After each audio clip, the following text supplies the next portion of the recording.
무용을 타고나야 잘하는 거 아니에요?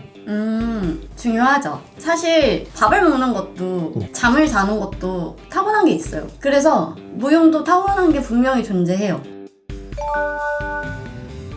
근데 그게 정말 특별한 게 아니거든요. 이건 제 개인적인 얘기지만 노력으로 바꿀 수 있는 유일한 예술이 저는 무용이랑 연극이라고 생각을 해요. 그 말은 타고난 것들을 뛰어넘을 수 있는 노력이 결국 결과를 바꾼다는 생각인 거거든요. 보통 무용에서 타고난 것이라고 하면 뭐 신체적 조건 또는 유연성 또는 뭐 점프력 이런 것들을 많이 얘기하는데 제가 생각했을 때 무용을 하기 위해 타고난 조건은 인내심과 도전 정신이거든요. 그거는 정말 누구나 다 가질 수 있는 거네요. 그럼요. 어떻게 보면 모두가 무용을 하기 위한 몸인 걸 수도 있죠. 인내심과 도전 정신이 있으면.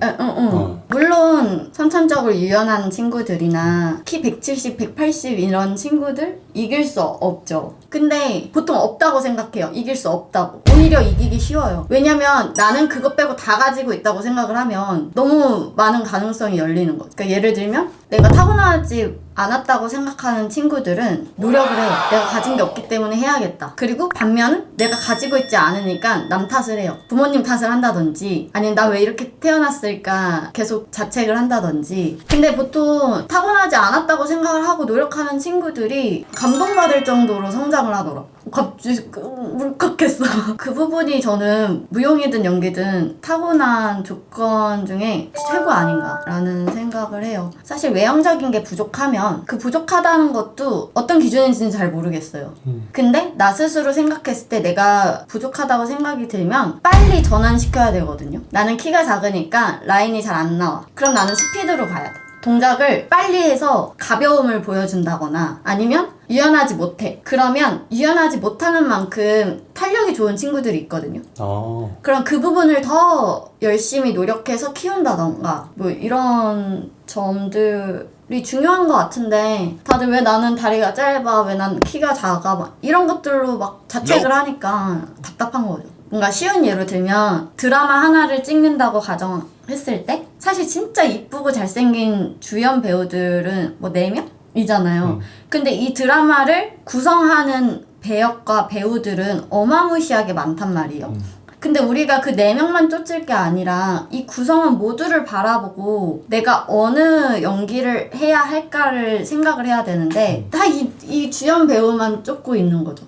어떻게 보면 나를 인정하는 게 중요한 걸 수도 있겠네요. 이게 되게 중요한 말씀 같은 게 물론 그런 주연 배우님들을 보고 배우의 꿈을 키우지 않은 사람들한테는 해당되지 않는 이야기일 수는 있는데 그렇죠. 그런 분들한테 이제 영향을 받아서 내가 배우의 꿈을 키웠으면은 난 주인공을 하고 싶은데 사실 세상은 나를 주인공으로 받아주지 않을 때 내 막 뭔가 부정적인 생각을 하게 되고 자존감이 낮아지는데 선생님 말씀은 이제 도전 정신과 인내심만 있으면은 사실 다 가진 거다. 맞아요. 뭐든 할 수 있다. 그리고 여기서 잘 생각해 봐야 하는 게 그럼 내가 왜 연기를 해야 하는가? 왜 연기를 하고 있나를 또 다시 생각해야 돼요. 그냥 내가 주연 배우가 되고 싶어서 어떤 주인공 자리를 하고 싶어서 연기를 하는 건가? 아니면 정말 연기가 좋아서 내가 대본을 분석하고 나로 인해 어떤 발화되는 게 좋아서 하는 건가를 다시 생각해야 돼요. 하나가 더 있는데 무용을 하기 위해 타고나야 하는 것? 체력. 근데 이건 사실 모두가 체력 좋아야 돼 알고만 있지 그걸 정말 가슴으로 와닿게 생각하는 친구들은 많이 없더라고요. 체력이라 함은 물론 오래 달렸을 때 덜 힘든 거 또는 무언가 일을 장기로 했을 때 덜 피로한 거 뭐 등등에 있겠지만 체력이 좋은 친구들은 뭘 해도 하더라고요. 근데 이런 친구들이 있어요. 예시인데 줄넘기 10개를 했는데 안 하던 친구가 10개를 해서 토를 했어. 근데 이 친구가 나 토할 정도로 운동했잖아. 물론 그 친구한테 10개가 힘들 수 있죠. 그쵸. 근데 우리 직업은 내 주변 사람들보다 다양한 방면으로 몇 배로 열심히 해야 정말 무대에 기웃거릴까 말까 한 거잖아요. 근데 이제 토할 정도로 열심히 했잖아. 이러고 마는 거야. 100개를 해도 아무렇지 않은 친구들 분명 있거든요. 여러분 절대로 땀을 많이 흘린다고 숨을 헉헉 많이 거린다고 절대로 운동을 한 거 아니고 무용 연습한 거 아니에요. 이거는 다들 만족인 거야. 땀 이만큼 흘리고 그리고 나 무용 선생님한테 가서 저 오늘 운동했다.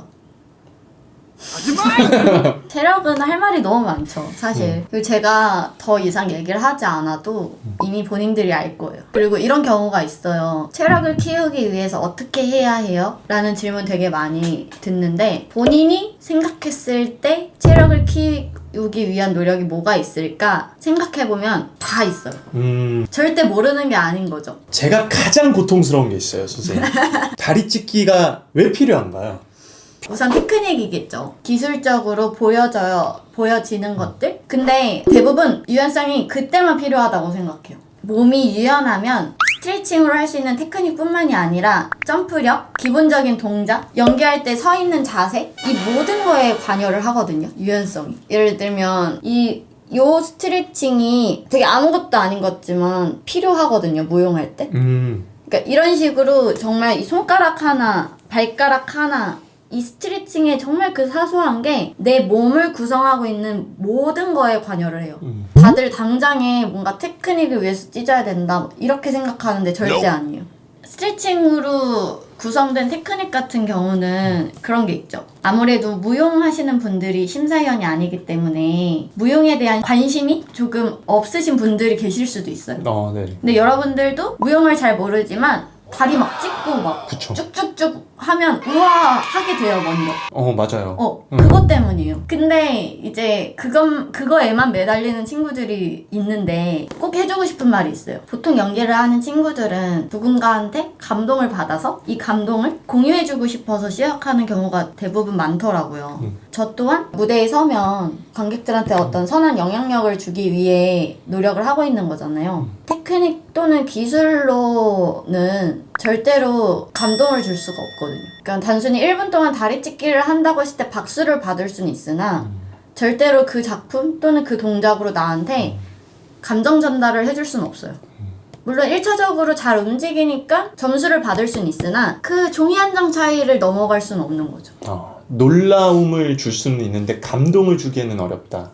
오히려 스트레칭 기술 같은 거 하나도 없고 그 마음을 울리는 그런 친구들이 있거든요. 물론 입시기 때문에 두 개가 같이 가야 한다고 생각하지만 저는 후자가 더 중요한 것 같아요. 그렇게 유연성이 많이 떨어지는데도 불구하고 무용으로 해서, 물론 무용만 봐서 연극영화과에 가는 건 아니겠지만 그렇게 해서 합격했었던 학생들도 있나요? 그럼요. 그리고 보통 그 정도 감동을 주는 친구들은 기술적으로도 본인이 채워가요. 극단적으로 예시를 든 거긴 하지만 결국 두 개가 같이 가야 합격을 해요. 감동을 주고 싶어 하는 그 몸짓 자체도 유연성이 없으면 절대 할 수 없어요. 아까 제가 말씀드린 것처럼 유연성은 내 모든 손짓, 모든 말, 모든 신체에 다 관여를 하기 때문에 절대 배제될 수 없는 거죠. 예를 들어 여기 목 스트레칭만 여러분 꾸준히 해줘도 여기 바스트 자세가 완전히 바뀌거든요.